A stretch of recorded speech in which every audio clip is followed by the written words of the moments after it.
Tonight, childcare problems. Private nurseries say they're not getting the funding they need to deliver the Scottish Government's promise of additional hours.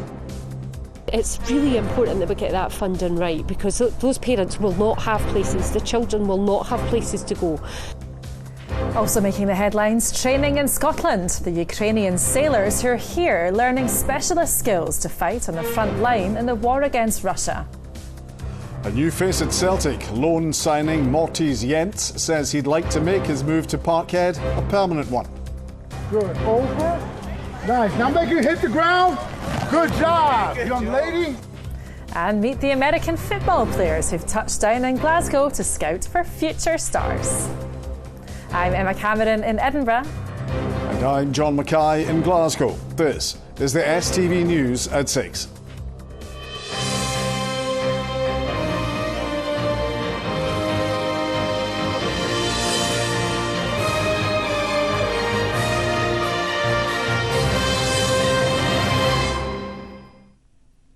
Good evening. Almost 1 year since the expansion of free childcare in Scotland was rolled out, it has been transformational for many families.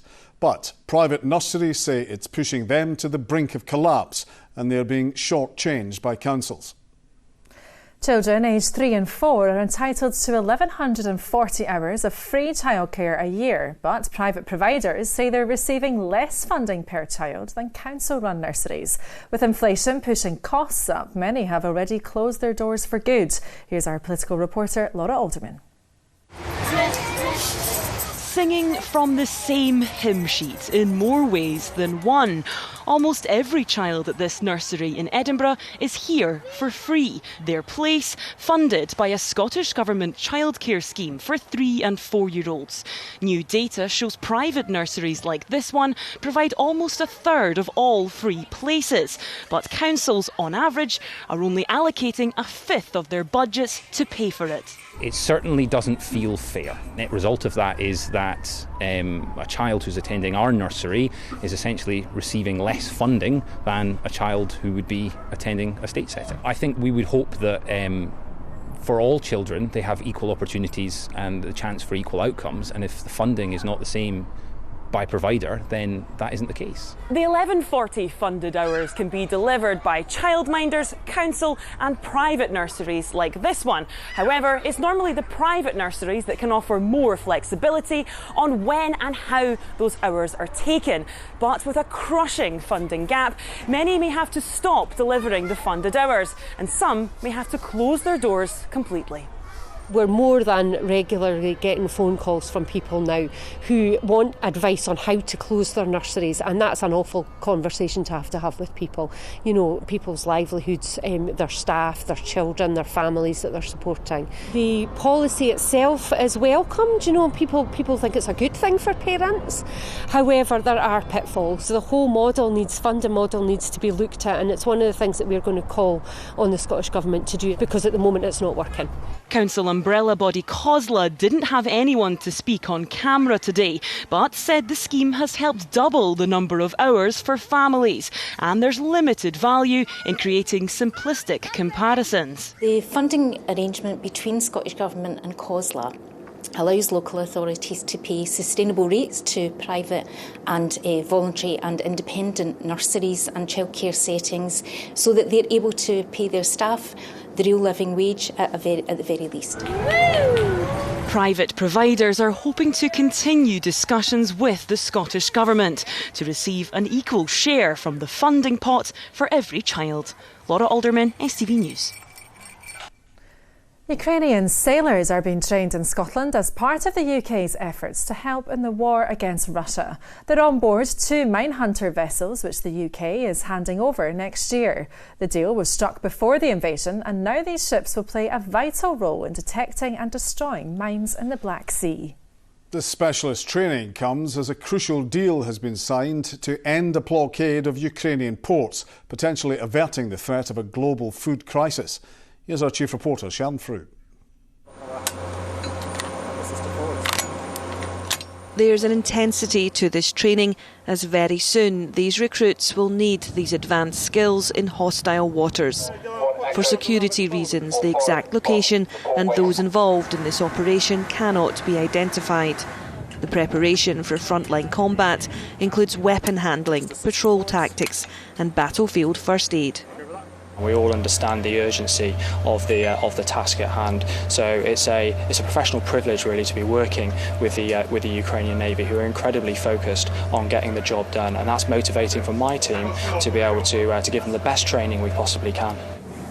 The minesweepers will be heading for the Black Sea, which is infested with explosives, posing a serious threat to people and the reopening of the grain shipping routes, which have been halted by the Russian blockade.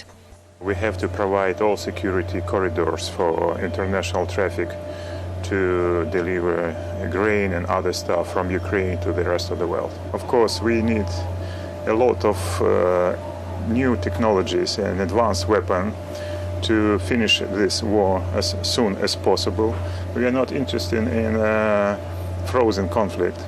That's why any support of any country in the world is very welcome. This is part of a wider programme to train 1,000 Ukrainian personnel. The UK government has also announced plans to supply hundreds of drones and anti-tank weapons to Ukraine in the coming weeks. The sale of these 2 vessels was agreed in a deal last year.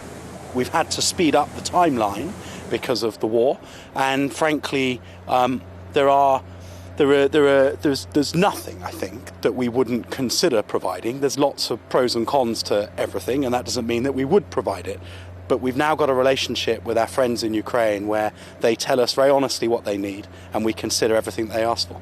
This afternoon in Istanbul, the signing of a deal that's been months in the making that should allow Ukrainian cargo ships to start moving again. The operation to demine those waters and the skills learned in Scotland will be critical. Sharon Frew, STV News. Rising fuel costs and a lack of volunteers are putting lifeline bus services for some of Scotland's most vulnerable people at risk of closure. The Community Transport Agency say almost a third of their members have had to cut services, with nearly 2/3 having to increase prices to those who can least afford them. The organisation is also asking the UK government to increase the amount of money paid to volunteers who use their own cars as part of their work. It's currently 45 pence per mile, a figure they argue hasn't kept pace with prices at the pump. Ollie Dickinson has more. Every Thursday, Barbara and her friends get picked up from the shops by one of these community buses. It's one of 18 that crisscross the Ayrshire countryside. But many organisations like this one are struggling. Rising fuel prices coupled with less volunteers are leading to difficult decisions. There's only so far you can stretch your income, and if we can't cover those fuel costs, we're going to have to look at services and cutting services in other areas. In rural communities, people rely on these services. It's the only time that they get out. Sometimes it's the only people that they see in a week. You saw that, it's tragic, some of the circumstances that people are living in. For just £5 a year, they get a door-to-door service. Even if sometimes that means searching the high street for your passengers.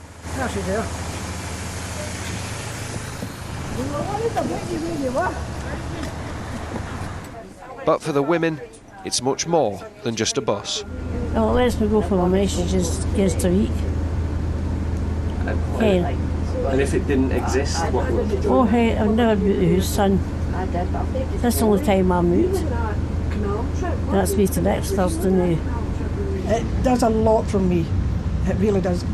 I'm getting out and about, meeting people, and it's door-to-door service. You're picked up at the door, it's safe, and you're brought back to the door. It's shopping. The reality is, if a service like this one closes, these women will have nowhere else to turn. The area in which it operates is rural, has few public transport links, and taxis, when available, are an expensive option. Public service buses have been cut. There isn't any car sharing schemes. Car ownership isn't a realistic option for people. So, they rely on our services to get them to things that, other people take for granted. It makes me feel worried and quite sad that our services wouldn't be there. It's just so sad to think that people are sitting isolated in their homes. The Community Transport Association have written to the UK government urging them to increase the amount volunteers get paid per mile when using their own cars. But when it comes to bus services, the best they can do is cross their fingers and hope fuel prices fall, and quickly. Ollie Dickinson, STV News, Cumnock. Patients in rural and island communities will soon be able to benefit from welfare advice services in GP practices. From autumn, practices in 20 rural and 10 island communities will be able to provide an in-house welfare rights officer. They will add to the work already being done at around 150 practices in some of the country's most deprived areas. Doctors say it will free up more time for dealing with patients. Our political correspondent Ewan Petrie reports. GP surgeries are being stretched like never before. COVID and the cost of living crisis are taking their toll on physical and mental health. Are you busy already this morning? The First Minister visited one of around 150 practices, which has dedicated help to address issues caused by financial worries. An in-house welfare rights officer provides advice on benefits and dealing with debt. I feel that we're catching people that maybe fell through the cracks before. They've never engaged with anywhere, didn't know where to go or whatever, or were just too embarrassed to ask for help. Being embedded within the practice, people just see it as like I'm just another person within the practice. I'm a trusted person, it's a trusted location, and people seem to engage more, and it's good to pick up on the people that maybe wouldn't look for help or need the help. The additional support means GPs can spend more time with patients or offer more appointments. I feel that that area of their care can get looked after by an expert in that area. He knows far more about that than I do, and then that lets me get on with the depressive symptoms. I could be sitting with a patient who I can see they're probably in heart failure, or they've got breathing difficulties, or they've got, obviously physical problems and other mental health problems. So it lets me do my job as a GP. From the autumn, a further 20 rural and 10 island communities will benefit from additional funding to extend the service. Precise locations will be selected from areas hardest hit by the cost of living crisis. It fits with part of the overall vision for general practice as well, which is to have a number of different professionals under the same roof, whether that's mental health link workers or welfare advisors, so that it's not just GPs that are providing for all of the needs that people bring through the door of practice. There are a number of people there to provide that help and support. Ministers are hoping to extend the scheme further to help more people struggling with rising costs. Ewan Petrie, STV News. Other stories, and Scotland's most senior lawyer has argued it is in the public interest for the Supreme Court to determine whether Holyrood has the power to hold a referendum. It comes after the Lord Advocate, Dorothy Bain, published a written case to the UK's highest court. Workers at the Scottish Qualifications Authority could strike over pay, affecting the exam results appeals process. The Unite Union is holding a ballot on industrial action after staff voted down a pay offer ranging from 1.7% to 4%. The SQA says it will continue to speak with unions. Now, the parents of a 3-year-old boy from Glasgow who's waiting for a heart transplant are asking people to consider becoming organ donors. Ethan Mains has been in the Freeman Hospital in Newcastle since December. It's one of the only 2 in the UK that can carry out the life-saving operation. Ethan and his mum and dad joined other families on the same ward whose children all urgently need a new heart. 48 youngsters across the UK are in the same perilous position. Fraser Nicholl reports. Laughing and smiling in the place he now calls home. Ethan has an enlarged heart, and this machine is keeping him alive. His parents took him to hospital back in September with a sickness bug, but the outcome was worse than they could ever have imagined. What they said literally was, he's only got hours to live. And then they said, you have to let us try and rescue him. But they said, you have to say goodbye to him now, because we have to sedate him and we don't know if he'll make it. Ethan survived initial treatment and is one of 5 children who now lives on Ward 23. They're all waiting for a suitable donor, but the number of available organs has fallen during the pandemic. These families are coming together to ask for help. The wait is a difficult one. It's our job to try and keep these children as healthy as possible so that whenever the heart becomes available, they're ready for it, and it's a very challenging thing to do. Alexa and Stuart don't know what the future holds for their little boy. They know a transplant is the only way he'll get a chance at a normal life. But he's still our little boy in there who's kind of like cheeky and he'll wave at everyone in a very kind of stately kind of way. They still manage to smile and be grateful every day. It's just amazing to see them, and you just want these little children to live, or to have a chance at life.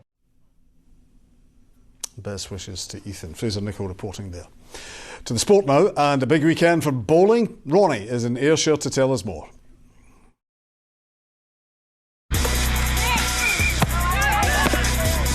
Get your fill of the action. STV Sport, sponsored by Papa John's Pizza. Yes, a very good evening from the National Bowling Centre in Ayrshire. This is the mecca of bowls. It's the place every Scottish bowler wants to play, and we are heading into finals weekend of the National Championships. Behind me at the moment, the quarter-finals of the men's and women's singles are currently taking place, and this is a sport that has been hit hard by the pandemic. These national finals returning for the very first time. This event gives a massive boost to the local economy. It's expected well over £1 million will be injected into the local economy by the time hundreds of players, thousands of spectators flock to this event to watch some of the best and the brightest compete to be Scottish Championship. We were lucky enough to spend the day here getting a flavour of what it's like at the national finals. How special is this place? Very special, especially when you've got all your family and friends and all the support. The support for Crookston Bowling Club is amazing.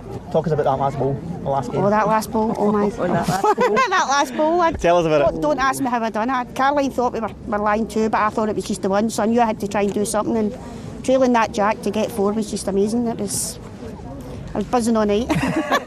It's been brilliant so far, just being qualified out our district, which has been amazing, and over the course of the last couple of days got to the quarter-final of the Scottish Championships. How does it feel like being down here with everybody supporting all that stuff? It's great. It's just good to have everybody back watching, which is amazing. It's good to have so much support from our club, so many friends, family, members coming along to watch us, so just try to do them proud. It's the pinnacle of your bowling career is to get to play here in the first place. They always say the most difficult part is getting to Northfield, and once you're here, just come along and enjoy it and do your best. And your husband Robert, let's take it, Alison's the bowler in the family then? She is, yeah. I lent her my bowls about 2 months ago, and they didn't play like that when I had them. It's been absolutely brilliant to be back at Northfield after COVID. It's great just to see all the old faces back again. And big question, are we going to get some free ice cream after this? Oh, you definitely will get a free 99. If the winning team get a free 99, so will you. And what an ice cream it was. Well, as we mentioned, this is the first time it's returning since the pandemic, and bowls as a sport has been hit hard. You're looking at local clubs having to close due to lack of funds, and the social aspect of the game also being taken away by lockdowns and the pandemic. But the Bowl Scotland, the governing body of the sport, say that the return of these championships signals that the game is headed back in the right direction. It's great. We've been waiting for this since 2020 and 2019, the last one, so it's good to see so many people here, and our numbers have been up, and I think people have been waiting for it and looking forward to it, so it's been fantastic. We've had a great week with the weather, and then everybody's pleased to get back out in the hallowed turf that is Northfield, so from my perspective as CEO, it's great to see people back, people connecting again, that's a kind of key thing after COVID, so yeah, it's great. It has been a fantastic day, and as we mentioned, the finals will take place tomorrow to see who is crowned champion of Scotland. Well, to other news tonight, footballing news, and new Celtic signing Maurice Jentz said he'd love to follow in the footsteps of Cameron Carter-Vickers and Jota by making his season-long loan to Celtic permanent. The central defender joins on a season-long loan from Lorient in France and says it's a delightful time. He's delighted to be with Celtic. Celtic have an option to buy the defender at the end of the season. I hope it will be a long-term thing, because for me it's a dream, like I said already, and I hope I can do my best for the club and stay for long. Anywhere you go, you have to do a quick impact and be at 100% ready. Well, elsewhere, Motherwell say they'll look to identify a fan who threw a water bottle at an assistant referee in last night's defeat in the Europa Conference League. It was a shock 1-0 defeat to Irish Minnows Sligo Rovers. Benvis Mugabe with the mistake which led to the opening goal. Manager Graham Alexander says it's a tough one to take, but they will bounce back at the return leg next week. The goal speaks for itself. We haven't got to go over that. It's an obvious mistake, but an honest one. And then after that, it gave them something to protect. They sat deep at times, tried to hit us on the counter. We still created enough chances to win the game, but we didn't take them. But it's half time with a tie, and we're still there to try and win it. To athletics now, a new 1500 metre world champion Jake Whiteman says he is delighted, but he admits that his title is still taking some time to sink in. The Scot won gold in Oregon last week and will now head to Birmingham for the Commonwealth Games. It's a bit surreal still, and yeah, it's like speaking to yourself and others about the experience kind of helps it to sink in a little bit and makes you realise that maybe you have done something that's not too bad. Well, not long to go until the Commonwealth Games, and we've been speaking to an NHS key worker looking to strike gold on the bowling greens. Caroline Brown says it's a struggle sometimes juggling working through the pandemic and trying to fit in time to play bowls. She won silver at the Gold Coast last time out, but says this time she's ready to strike gold. We spoke to her earlier last week. Not your typical day in the life of a Commonwealth athlete. Caroline Brown checking in for another busy day with NHS Lanarkshire. Birmingham may be on her mind in a couple of weeks' time, but the 41-year-old has been busy helping guide the country out the pandemic. It's been a challenge for everybody in many different ways. Being an employee of the NHS, yeah, absolutely. We all know how difficult it's been. It is a juggle at times. But I love my job and I love being part of Team Scotland and having played bowls for Scotland for a number of years now. I've done it for a long time. I've worked for NHS Lanarkshire for 19 years. I've been in the high performance squad for Bowls Scotland for 15 years. So they've always been a big part of and an important part of my life. And if working to help the NHS during the pandemic wasn't a busy day enough, Caroline now heads to Motherwell Bowling Club to get the practice in. If the hospital is where she spends most of her time, the green here in Motherwell would certainly be a close second. Shoes changed and bowls ready. Now come the hours of practice to get set for Birmingham. It's great that it's in Birmingham and it's close to home, and we're going to have that great support there. It's like an extra person in the team when you get the cheers and and you've got people spurring you on, and for my family to be travelling down as well.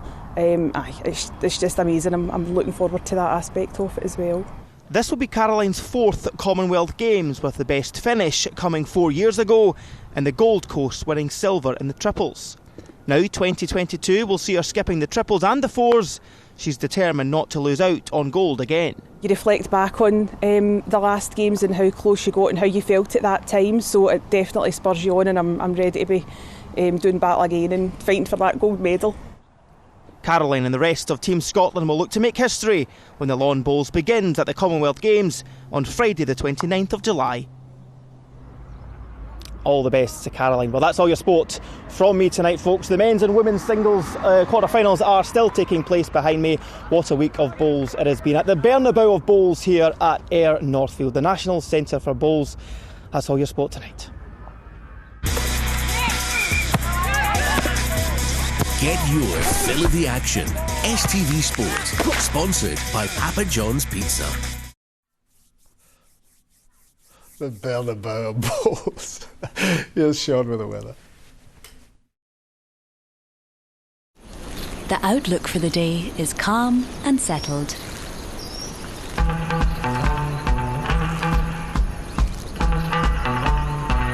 TUI Blue Hotels sponsor STV Weather. Well, if you're wanting something to blame for the bad weather, not me. That little circle that's to the west of us, an area of low pressure coming in this weekend. You can see lots of weather fronts around it, lots of wind arrows as well. So it will be quite windy in coastal parts at times. Not so much wind perhaps on Sunday as that low pressure sits right over the top of us. But that means, because we're right in the middle of it, we might get some quite heavy thundery showers. Now, here's the sort of rainfall I'm expecting as we go through the weekend. Most of us in that purple area, which gives us 20 to 25 millimetres, up to 40 millimetres possible, parts of the Highlands and northern Argyll. Just to give you a bit of an idea of that, the average swinging hang basket in the west will probably see about 1.5 litres to 2 litres of water. So pretty decent amount, but not enough really for the eastern parts where we've had particularly dry conditions recently. Temperatures about 12, 13 degrees through tonight. We'll see some heavy showers, central parts drifting northwards. Comes a little bit drier later on. Then tomorrow, weather really starting to go downhill. It'll be a cloudy start for many of us. Some brighter spells in the east to start with, but clouding over here as well. And then you can see we've got outbreaks of rain around during the afternoon. Now, the heaviest, most persistent rain I expect tomorrow will be around the likes of Ayrshire, and then as we head into parts of Dunbartonshire and also across Argyll and the Highlands. Temperatures tomorrow up to highs of 19 or 20 degrees Celsius. Quite a humid day to come on Sunday, but there will be some heavy, thundery showers around. Bye-bye. TUI Blue Hotels. Sponsor STV Weather. And finally, stars of American football side Chicago Bears spent the day coaching future stars of the sport in Glasgow. It was the first time NFL players have coached in the UK. Yes, as well as scouting out future players, the sports stars were hoping to promote fitness and healthy eating with Scottish youngsters. Polly Bartlett went to meet them. Scouting the future stars of American football starts young these days. We're trying to learn how to do American football. And are you enjoying it? I'm doing mini monsters. And why do you like it? Because there's lots of fun things in it. Well, it's just because from watching it on TV, it looks quite fun. I like how they pass and all that, and they tackle each other, and I like tackling people. And because I play football and I'm a defender, so I like tackling people, yeah. Most of these primary pupils have never touched an American football before, but at this session, that doesn't matter. We really just want to introduce them to the game, show them what's fun about the game, and give them the option to pursue playing that game. Physical activity and sports in general are great for kids. There's many benefits, both physically, mentally, even academically, certainly with their social interactions with others. There's just so much to gain from sports. Chop it. Good, now speed. Yeah, that's excellent. Eager to fuel the NFL dreams of these young athletes is former Chicago Bears tight end Kasim Cincino. If you get real football fans in the States, you have the Bible and then you have football, right? They love it, they're intense about it, they root for you, they support you. And that, as an athlete, that makes you work harder and want to deliver championships. It's really big in the States. Now it's time to branch out. So we're just giving back what we've gotten from everybody else. These kids might not look like your average American football players, but the coaches have told me that size isn't everything. They're also looking for speed, agility, and mental toughness. Players from Glasgow Warriors were on hand to help. The contact side and the passing side is quite similar, but at the same time there's lots of other things you can learn from NFL, and then likewise that they kind of take from rugby as well. So there's lots of crossovers, which is quite good. I do like watching it. I think we never really would have had this opportunity when we were younger to come play other sports like from America. This is the first session of its kind in the UK, and the kids here hope it won't be the last time these NFL superstars touch down. In Tory Glen, Polly Bartlett, STV News, Glasgow. Some real NFL talent there. Maybe not Polly right enough. You're just waiting for your call up though, John. That's all from us. Bye-bye. Good night.